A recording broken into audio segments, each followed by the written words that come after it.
I wonder whether entrepreneurship can be taught. I think it's something that courses and university academic efforts are very important, of course. But I think you are born with genes for entrepreneurship. And I don't know how you feel about it, because all the experiences that you've talked about come against. I mean, I think that the most important thing is the example. You see Silicon Valley, you see Route 128, you see successes, you see failures. And this probably stimulates your genes. I want to do something similar in a very, maybe different field or similar field. So what do you think about it? Thank you. Actually, I was thinking of raising this question myself, and I thought we could take this through till lunchtime. But regarding... Very briefly, I completely agree with you. I think that it's not possible to teach how to become an entrepreneur, because there's some personal skill that cannot be taught. But be careful about our university that teach technology and science, prepare persons that have no knowledge at all about some other field which are important if you want to be an entrepreneur. So if you want to be an entrepreneur, a basic background in technology and science, you will have missed some important pieces. Yeah, I think you're absolutely right. You're born or you're not born with the DNA and the genes to become a successful entrepreneur. But I think what entrepreneurship courses are doing best, and at least the one I've been taking part of at ESSEC in particular, is to indeed show that it's possible. So bring successful entrepreneurs, often people who graduated from that same school, university, 10, 15 years before, and have become successful entrepreneurs. I mean, shedding light on those role models, I think is what it's all about. You know, when I started again back in 1990, there was no successful software company in Europe that had become global and made it.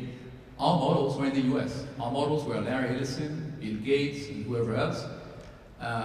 If I had in front of me, had seen someone, you know, who'd done this before, starting from Paris, I mean, my level of confidence would have been far greater, and I think a number of peers would have started companies and have been much more successful than what we've seen over the past several years. So no, I agree, but shedding light on role models, I think, is critical. You're right, it's in the genes, but it's like dominant and recessive. So the dominant genes, whether you're in Albania, Silicon Valley or France, you'll be an entrepreneur. But the majority of entrepreneurs are probably recessive genes which in the right environment could flourish. So if you take 100 French individuals, you leave them in Paris, you may have 5% entrepreneur. If you transport these guys in Silicon Valley, within 6 months, you'll have 30%, because the environment, every day, the sun, the discussions, the colleagues and so on, is push you toward entrepreneurship. The drive cannot be taught. It can be influenced, but to be a successful entrepreneur, to learn some recipes for success or failures, certainly can be better taught. A big limitation in European or French education is that it's still very slow for the best school to push the majority of their students into small companies, into entrepreneurship, because the carrier out of Politecnico, Central is certainly easier into Arriva, France Telecom, and so on, and more valued socially, as Denis said earlier, than to say, I started my small company. So this change is too slow in terms of schools, and many schools who say they talk and they teach entrepreneurship, if you look at their statistics, still heavily network with large companies, and are very proud to say I've put lots of my students in some of the larger companies around, which is a lot of waste of brains, I think. Entrepreneurship is not a business for all. There are people that should never engage in entrepreneurship because of their personality, their character. Nevertheless, it's true that you can expand the number of people that engage in entrepreneurship. And that depends from the dominant culture. The dominant culture is determined from the signals that stem from the top, from the government, from the... If you may encourage a culture of entrepreneurship or a culture of being a civil servant. And this, and there are, Professor Baumol has explained the economic performance of countries in relation to these signals. But we, over the last 20 years, most OECD countries engaged into programs to encourage the unemployed to become self-employed, to become entrepreneurs.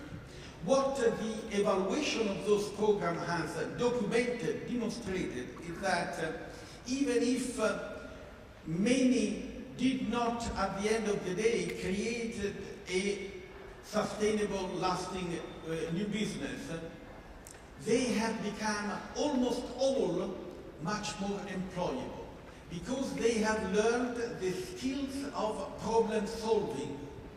At the end of the day, that is one of the basic skills that you learn when you are an entrepreneur. And you are more interesting for an employer if you are able to come up with the solution and not with the problems. I think that is an important lesson also for the societal function of spreading the culture of entrepreneurship. But there has been a mistake so far that in universities, entrepreneurship has been taught at the HEC, at the business schools, and they are not the right people to teach entrepreneurship. You have to teach entrepreneurship at the medicine schools, at the physics, at biology. Those are the people with a scientific skill that may try out and engage into entrepreneurship. Because people that go into a business school, usually they dream of becoming a manager of a company. So that's, but of course, if a number of managers become an entrepreneur, that will be good as well.